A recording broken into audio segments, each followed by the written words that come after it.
everything bass fishing. Coming to you worldwide from MegaWare Keelguard Studios. What is up, Bass Edge Nation? Man, it has been just a minute since we've had a show coming to you. Travel has been on the docket, man. We've been running all over the place, fishing a lot here at Lake Amistad, but also out on the West Coast, man. Went out to Clear Lake, fished the Juan Bass California Open. Man, I'm going to break that down for you a little bit as the show progresses, but we had a lot of fun out there, and we're going to have an angler on, feature angler spotlight with Ish Monroe in this episode of Bass Edge Radio, so look forward for that coming up in just a few minutes. But, man, let's run down some April winners. Holy cow, continuing lots of stuff going on here in the bass fishing world. Of course, the event I fished out there at Clear Lake, the Juan Bass California Open. Congratulations to Austin Bonjour. Man, BTL, Matt Pangrack did a great interview with Austin. You guys should definitely check that out. Kind of broke down some of the baits he was using and kind of what he was doing out there. So if you get a chance, check out the BTL with Austin Bonjour. Really good stuff. Like I said, we're going to have Ish Monroe on this program, and Ish cracked him out there at Clear Lake as well. I'm going to give you my little breakdown. I had a 32-pound day, a historic day for myself, man. With just a crazy special day, but I'll be able to break that down for you as well. But let's go over some of the big national event winners. Of course, man, how about it? Every BBT this year, Bass Pro Tour MLF, has been won by either Jacob Wheeler or Dustin Connell. Jacob Wheeler takes down the trophy at Dale Hollow. Congratulations to Jacob Wheeler on that win. Harris Chain, an elite event that was kind of wild, man. Some really interesting stuff went down at that elite event on Harris Chain. We're going to talk about it a little bit. We're going to talk about glide baits here on this show. Ish also used a glide bait to help him do really well out there at Clear Lake. But John Garrett, man, how about him utilizing a hair jig and obviously some other significant techniques there. But hair jig really stepped out at me in Florida on Harris Chain. Man, if you haven't gone back and seen episode 411, we did a great interview with John Garrett as he's a rookie on the Elite Series. And man, you can't go across not talking about rookies taking titles this year on the Elite Series. I looked at the AOY standings. In the rookie category, I believe 58th place is the lowest current standing of a rookie on tour. I think that of 9 rookies, 8 of them are qualified currently for the 2025 Bassmaster Classic through the Angler of the Year standings. Man, it is just unbelievable the impact those rookies are making this year. We're going to dive a little bit more into that. We've got another show coming up this weekend. This is going to go live Thursday. So talking to you here on a Thursday. We're actually taping this on a Tuesday night, right before the Bassmaster opens. That's going to take off at Logan Martin. But it's going to be an interesting event. We'll get a little take from Ish on that as well, as he's there practicing as we talk to him this evening. But St. John's River, man, Corey Johnston took the St. John's River. Kind of surprising that late in the year to see enough spawning fish to make a significant impact in winning that event. So congratulations to Corey. I got to give a shout out to Logan Latuso, did really well in that event, a top 10 flipping. And how about just the stalwart power fishermen of Jason Christie, Greg Hackney, of course, Chris Johnston. How about that duo? Corey and Chris working together, really making it happen, man. Both of them in the top of the AOY standings on the Bassmaster Elite Series. Really cool to see that. Kentucky Lake Invitational went down. Smallies galore. What is going on at Kentucky Lake? We've seen some of this in past Toyotas here in the last year or so on Kentucky Lake, but my goodness, what an event. And Alec Morrison, another top finish. Drew Gill, another top finish. Both of those guys we've talked to here on Bass Edge recently. Drew Gill just earlier this year, Alec Morrison late last year. Actually, that was the Toyota event that he won at Sam Rayburn last spring. So go back and check out those episodes with Alec Morrison, Drew Gill, both of them forward-facing sonar aficionados. So that was really cool to see those guys do well again at that Kentucky Lake Invitational. And man, you can't.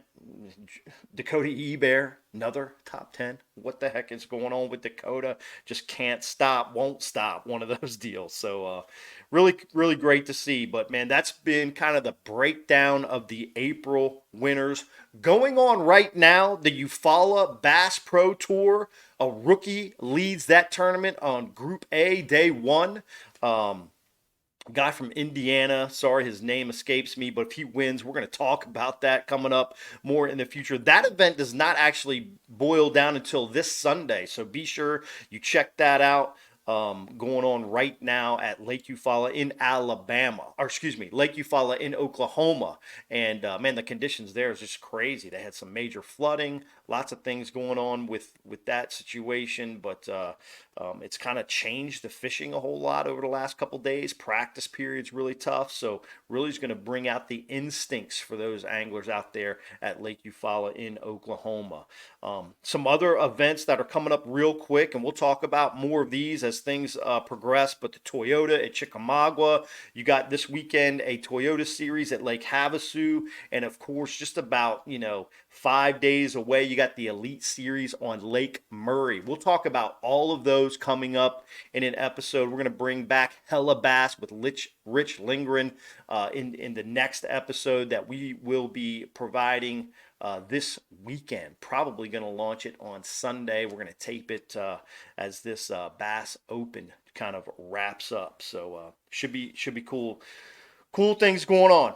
Man, I'm just going to break down real quick my Clear Lake event. Man, what a special place. If you've never been out to Clear Lake in California, it's a natural lake in the mountains near Napa. It's in Lake County, California. Man, I had my best bag ever there in an Elite Series event in 2007. Had 30 and a half pounds. My biggest 5-fish limit ever out there. And I went back west. I've talked a little bit about this on the podcast, but went back west because they've had such great water. And I knew high water is going to mean good fishing for the West Coast, and fishing the entire Wand Bass series. I had fished Lake Shasta there in February, and then of course went to Clear Lake. And man, what a changing condition, and changing rapidly. It's a shallow, kind of natural lake on that north end. The fish really started to move as we had a cold front and then a warm front moving into the event. I fished mid-lake to down lake, utilizing kind of some pre-spawn tactics, jerk baits and swim baits, and some drop shot finesse techniques as the wind really was flat for 3 days, but ended up with a close to 20-pound bag, me and my AAA on the first day. The Wand Bass is an interesting format where it's kind of a team tournament, so it was cool to have that go down. And then so first day I had 19 and a half, 1940 something, and then the world went unleashed. A AAA that I had with Chris Crawford is his name. He's out of Sacramento, California area. And Chris and I just had one of those magical days. I think, we caught about 18 bass. Chris probably caught 8. I probably caught maybe like 10. I ended up getting a couple really big bites there at the end of the day. But we worked together tremendously to kind of figure out the day. I caught a really nice fish, a 5.5 on a jerkbait, and I'm a Flit 120 first thing in the morning. And then caught a 7-pounder on a drop shot just soon thereafter. And then we filled the limit and made some adjustments. And then Katie barred the door on the last probably 4 hours of the day. We saw some fish coming up, getting ready to spawn, and they were kind of what I consider floaters, and but floaters that you could see up shallow, kind of staging on some bushes and docks and that kind of thing. We were able to finesse together 32.44 pounds of bass, my biggest 5 bass limit ever. And man, it was just a lot of fun. And third day of the event, man, things changed. I thought I was going to go crack another 30 some pounds using some finesse techniques and doing that pre-spawn deal mid-lake and down lake, but it just didn't pan out, man. I had like three fish at maybe noon or 1 o'clock, and I just had to bail on everything, go sight fishing. I was able to wrangle up just under 20 pounds and finish sixth place in the event. So it was one of those deals where you couldn't have a whole lot of preconceived notions every day you went out to fish. You kind of had to adjust with the conditions. The way that the wind might change or things would alter throughout the day was a big deal. So, just made a couple of really good calls and had a great event out there to Clear Lake. Qualified me to fish the 2025 Bass Nation National Championship. So certainly going to look forward to that. And, that lake should probably be announced this fall after the 2024 Bass Nation National Championship, which is going to be at Grand Lake in Oklahoma. So, man, super excited to be able to qualify for the event. And you never know, man, top three make the Bassmaster Classic. So we're going to put in some time and effort on that event in 2025 for sure. But hey, guys, that's kind of a wrap for what's going on right now. Of course, the Bassmaster Open at Lake Eufaula is about to kick off, and we're going to talk to Ish Monroe. We're going to talk to Ish about his success at Clear Lake. He went to an event right after there at Delta, had some huge success as well, and see how the practice is going down there for this Bassmaster Open at Logan Martin. Hopefully jump in and talk about some glide baits. Y'all stay tuned. We'll be right back. You know the importance of protecting your investments, so choose the protection the pros pick. Grinding sand, abrasive rocks, and concrete ramps are no match for our patented technology. The MegaWare Keel Guard is made tough and made to stick. Install it yourself in less than an hour, providing the most dependable, most trusted protection for your boat, guaranteed for life. Insist on the original Keel Guard the pros have picked for 25 years. MegaWare Keel Guard.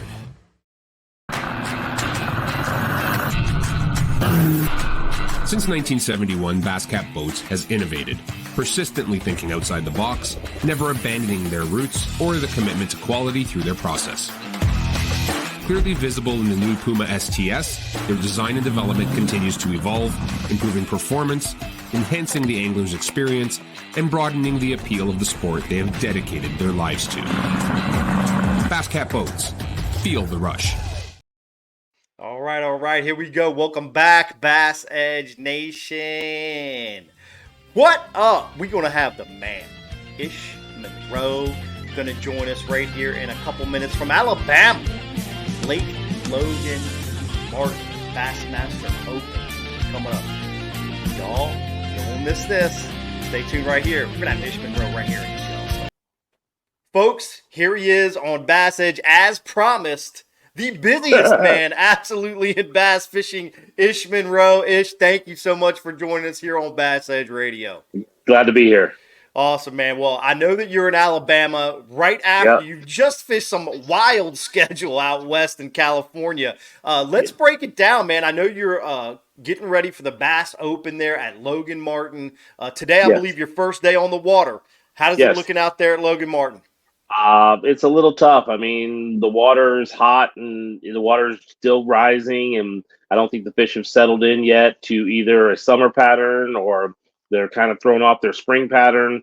It's just, Logan Martin's got a lot of fish in it, but they're not always the easiest to catch. Right. Well, weekend anglers, they don't get a whole lot of time in the water. You're not having a whole lot of time on the water just before this Logan Martin event as you were out west and just flew in. I believe it was yesterday. Yesterday, you flew into Alabama. So how do you approach a short practice period? When you're preparing for an open, you've had just a wild schedule. What is your mind and your thought process on, okay, you've got Tuesday today, which is now complete, and then you've got still Wednesday, which is really only about half a day. How do you break that down? You go target what you target places that you fished before, because I do have a little history here, but you also target the way you want to fish. If you love cranking, then you go look for a crankbait bite. You love throwing a spinnerbait, you look for a spinnerbait bite. You love throwing topwater, you look for a topwater bite. You love flipping, you look for a flipping bite. I mean, that's what you do. You look for the bite that you're best at when you have short periods of time when you're trying to fish an area. Now, as far as like an adjustment period, obviously, with your experience, you adjust with the weather very quickly, whether it's a cloudy day, sunny day, wind, no wind, those types of things. How quickly will you adjust off of your, initial thought process of how to attack the lake? It tells me like you just whatever the feeling I get. It's if I'm going an hour and I haven't had a bite doing something that I want to do, then I'm going to change up and try something else and give it about another hour. But whatever my gut instinct tells me is what I try to key in on. Very good, man. You've done great so far. You had one little hiccup, which on a fishery I thought that you would probably slugfest it, but a 28th at Okeechobee, Yeah, 14th at the follow-up event at Ouachita, the last event at Santee, 109. Now you're at Logan Martin, but man, you're still sitting 19th in the EQ standings. We know you got to get a top nine. Several yeah, events still to go. I mean, it's a 9-event series. You're in event 4. yeah. How does that play into your thought process going into not only Logan Martin, but kind of the middle of the season in this EQ Well, series? I mean, with having this last West Coast swing, it makes me kind of revisit what the thought process is of qualifying for the Elite Series. I mean, yeah, you want to be at the top level, but man, it's so nice to fish at home, and maybe that's the direction. I mean, there's a lot of things going on in the bass fishing world right now, and Yes. there's a lot of uncertainty. If sponsors start pulling dollars like I see them doing from a lot of anglers, is it really worth the value to go fish the Elite Series? Kurt, you were part of that heyday of bass fishing. Absolutely. I feel like I was too, and it's just not the same. It's definitely different out there, and it's hard to explain. And so I'm kind of like at a point where I want to win. Right. To me, making the Bassmaster Classic is hugely more important than qualifying for the Elite Series because that's what I want. I want to win a classic, and you can't win if you're not in it. And so you have these events to you win, you're in the classic. So I got the winning thought process in my head for these next 7 events, but at the same time, I am still thinking about the Elite Series and what it takes to do that. And it's just a mind game that I play with myself. And I'll wake up on Thursday morning, and if I feel like I need to go for the gusto and go for the win, I'm going for the win. If I don't, then, but I think that's probably going to be my direction because I feel like if you fish to win and you fall short, you still have a good event. But if you Right. just kind of, play it safe and you fall short, you don't do very well at all in the event.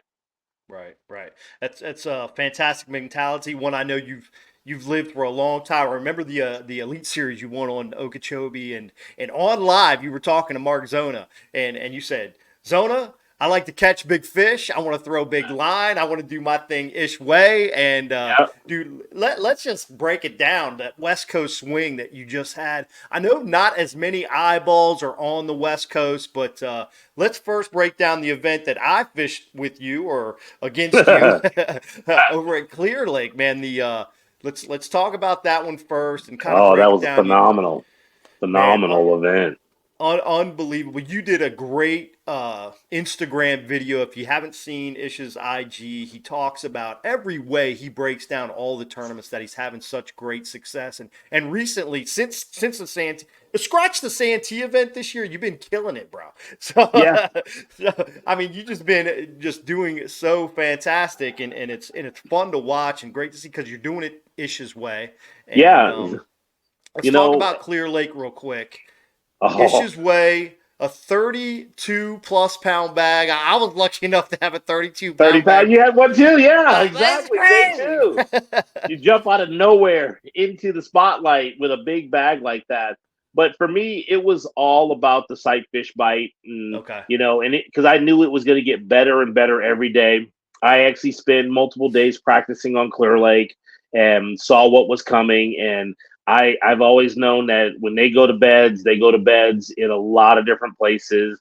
And when the first day of the tournament, when I ran south and not many guys ran south, I'm like, it's on. Yeah. This is how it's going to go down. Because for me, I jump into all my little cubby holes. Not a lot of Right. places guys look, and each day my bag should get bigger, and that's exactly what they did. You noted the clutch darter swim bait as one of your key baits early in the event when the Yeah. fish were still a little bit more in the pre-spawn stage, because it changed quickly while we were there from Yes. more a pre-spawn to those first betters, which generally is a really nice wave of quality fish. You showed that catching 32 pounds off the bed Yeah. on day 3. But let's talk about that Clutch Company swim baits. Man, I didn't know a whole lot about it. And I know Justin Kimmel from Bass U is a part of this Yes. program, and they're being made out there in Georgia by another guy. But man, if fans watch the Harris Chain event, Trey McKinney caught some big bass on the Clutch Boss swim bait. Yep. JT Tompkins, who finished second place in that Harris Chain tournament, caught some also on the Clutch Boss. You cracked some good fish on the Clutch Darter. What is going on with Clutch Swim Bait Company that you can share to the fans out there? It's a great bait for fishing shallow. I did also catch a fish on an S waiver as well. Yep. So the River Sea S waiver has been my go-to, and I think I've talked about it a little too much because everybody's throwing it right now, and I knew that I'd probably be the only one throwing a Clutch Darter up there at Clear Lake. So when I had a couple fish follow the S waiver, I said, let me try the Darter, and immediately I catch a good one on it, and I'm just like, there we go. But those were only a couple fish that I caught on the glide bait stuff. Right. Everything else was on a Missile Baits Destroyer, and the 10-pounder that I caught was on the Ish Tube or a Tora Tube, whichever you want to call them. I mean, I still have some Ish Tubes left, and it's just a big 7-inch tube with a 12-aught hook that I designed back in the day. And throwback to Lake Amistad, where I lived in Yes. 2006, when you busted 100+ pound bag. Yeah, 108 pounds there. Yeah. and the big white Ish tube was in play. Yeah. I think you used more of a natural color there at Clear Lake, but Yeah, I like the watermelon reds a little bit better at Clear Lake, and the Delta just seems a little bit more natural. But Amistad, once again, they had never seen it before. So when you pitch that big white tube down there, especially when you're fishing those deep beds in 10, 12 feet of water, because your water is super duper clear, and it's pretty awesome. Yeah, you can see what's going on with that white tube for sure. Man, so you finished, I think it was third at Clear Lake, and Yep. A great event, which for folks not watching the WON Bass series, it's a great series going on out there on West, and that Ish kind of alluded to a lot of things happening, and part of that is another series out West, the Bass Angler Magazine Pro Tour, and Yes. you went right from Clear Lake to the Delta, and I know you got to sleep at home there at the Delta, Yes. so that was good for you because you've been on the road so much this year. But man, tell us about that. The Delta fishing a little different than it used to be, but boom, you finish in second place there on your home pond. Yeah, well, actually, before that, the Pro Tour was on Lake Martinez right before Clear Lake the week before. Right. Yes. I finished sixth there, and then the Pro-Am for BAM was on the Delta.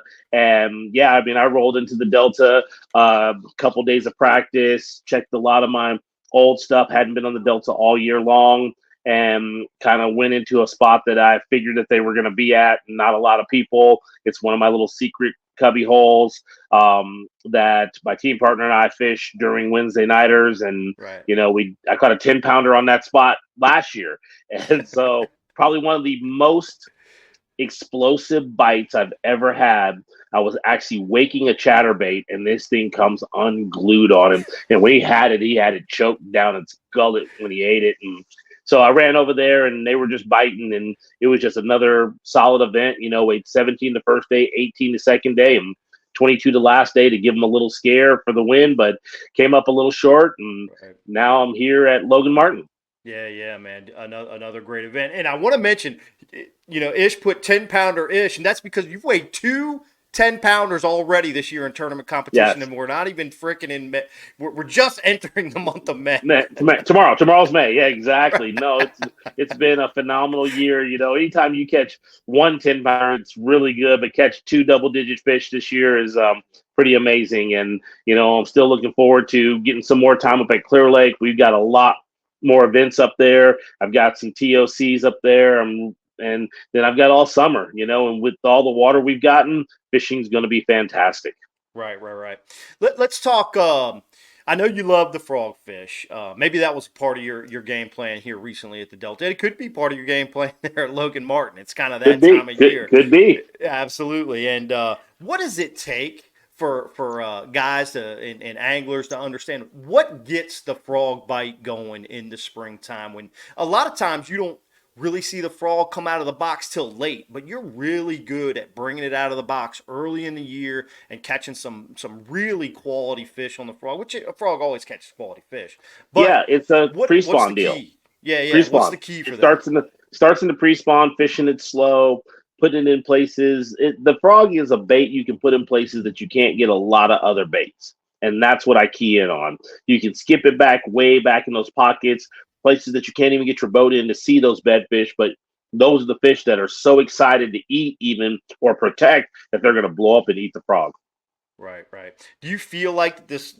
I want to go back to the glide bait thing again. You talked about the River CS Waver 200, one of your go tos. Do you feel like that whole deal that really, like a lot of trends that started out west that come to the East Coast, and you're a big reason why some of those come out here so quick in a lot of scenarios. But do you feel like that glide bait deal is going to get bigger in tournament fishing? It does pretty well on forward-facing sonar, bringing those fish up. What's your opinion on where glide baits are going in the tournament bass fishing world?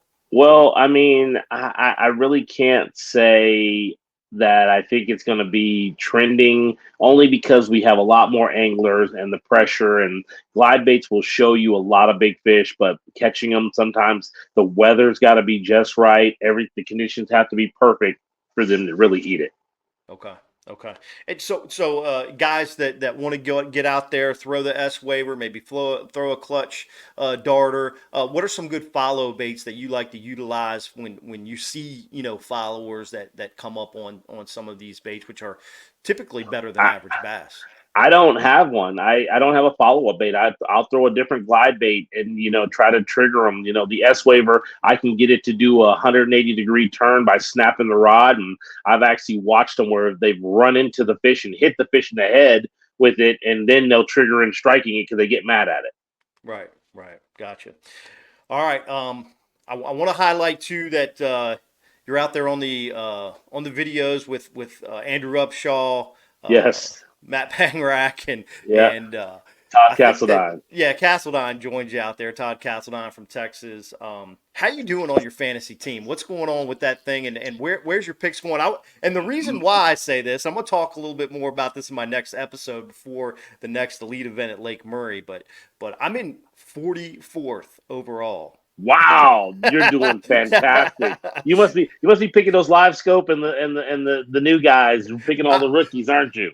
No, dude, I had Hackney and Christie at Harris Chain. I'm trying to pick guys I know have a long-term history on some of these bodies of water. What's your strategy in your picks, and how you doing in the fantasy fishing world? I'm doing horrible in the fantasy this year. I was doing really good last year, and I was picking my buddies. I was picking Polinick. I was picking Christie. I was picking Right. Pike and Cruz and Hackney and Swindle. I mean, those are all my picks. And this year, these guys are letting me down to let the rookie class put the whooping on them there. Dude. And I mean, like, come on, guys. So without getting into a forward-facing sonar discussion, what is your take on this rookie class and how well they are doing? I think in the AOY, the worst rookie right now is in like 58th place after 3 events.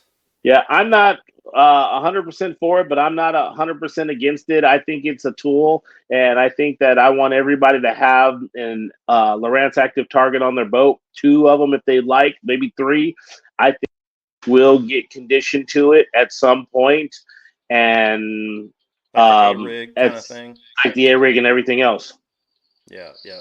Do you feel like if a tour came out, we saw the Touring Anglers Association have an event a few weeks back at Lake Lanier, not hugely supported, but guys that could make it got out there, and that was an event without forward-facing sonar. Do you feel like if there's a program out there that comes alive without that it'll generate enough support to where guys will professional anglers, full-time anglers specifically, will jump in on that to add it to their schedule just because they want to show support for that type of event where it's more instinctual rather than electronic oriented?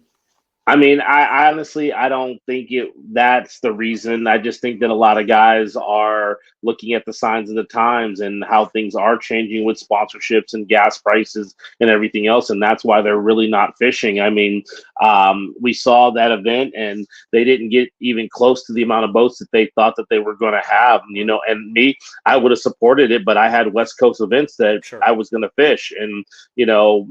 I don't think that forward-facing sonar is the issue. I think it's just the professional angling side is the real issue, and that's just another topic for another day. And Yeah. things have to get better and have to change a little bit. Yeah. I think we definitely need some consolidation of some sort somewhere to Yes. make elite anglers like yourself elite again. Or not elite again, but just getting more media like this and Yes.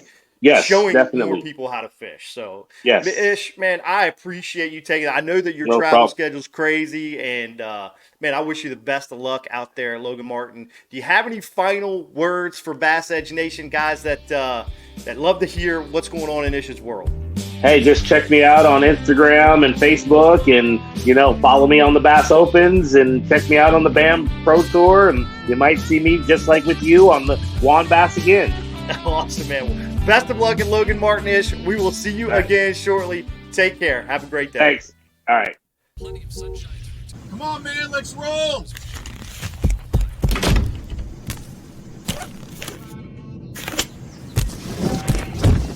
What the? To catch the fish, you need to be one with the fish. With Power Pole shallow water anchors, you'll get the ultimate in precision, power, and control, so you can catch more fish. No face paint or phony fins necessary. Excessive shock and vibration are two leading causes for premature battery failure. Prolong the life of your batteries with the new MegaWare Battery Guard. The Battery Guard sits under your battery and absorbs excessive vibration and bounce, reducing G-shock by up to 80%. Great for boats or anywhere shock and vibration can damage a battery. The Battery Guard can easily be trimmed to fit virtually any custom shape or battery size. Save money by protecting your batteries. Spend more time on the water and less on maintenance. Find yours at megaware.com. All right, guys, that was a great stop by for Ish Monroe, man. I tell you, I've been talking to Ish for the last couple days. Just, I'll be honest. I mean, I've been super pumped about watching his success over the last several weeks. It's been fun to watch. He's a guy that I root for to requalify for the Elite Series. He's talked about how the game has changed a little bit, but Ish is exciting to watch, man. I love the way he fishes. He's a power fisherman.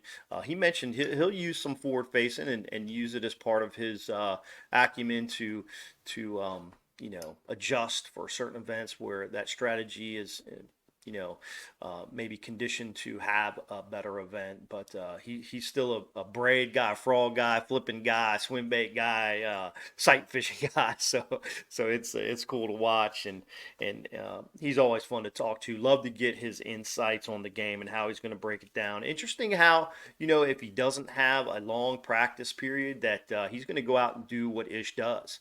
I think in a longer period, it can alter some things that some anglers might do if they don't have success, leaning on their strengths, like Ish, maybe frog fishing, flipping, swim bait, and some of those things, and how he's going to break that down. So maybe that's what got a hold of him at Santee. I don't know. That was his worst event this year, but man, he's still doing really good. As I mentioned, sitting 19th in the EQ after 3 events. This is that 4th event coming up right now at Logan Martin. This is aired on a Thursday. Today is the first day of that Bassmaster Logan Martin Open, so be sure you check that out. Also, as I mentioned before, other events that are coming, the Toyota Chickamauga event going on, the Lake Havasu Toyota event going on, and then as well the Eufaula Bass Pro Tour event there in Oklahoma, which has really thrown a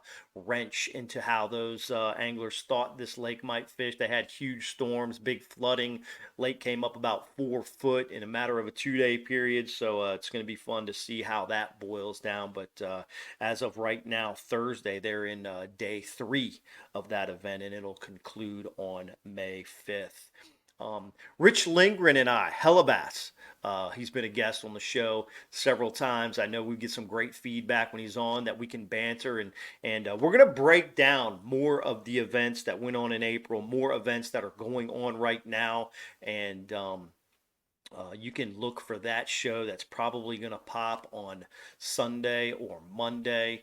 So we're going to have a couple of back-to-backs real quick. And then I'm going to be headed out to Lake Havasu myself and getting ready for the Juan Bass stop number 3, the Arizona Open there at Lake Havasu. That is going to be May 16, 17, 18, I believe. I'll let you know the exact dates of that going down, but it should be a great, what I consider probably a post-spawn, early summer type of event, and we'll break down what we're seeing out west on Lake Havasu. Until then, man, I appreciate you all joining us here with Bass Edge Radio. It's been a wild April, and we're going to move into a crazy May as well, so looking forward to it. Bass Edge Radio, appreciate y'all tuning in. We're going to be back with more episodes, several more episodes in the next week and a half, so be sure you check those out. Looking forward to it. Y'all take care. Adios.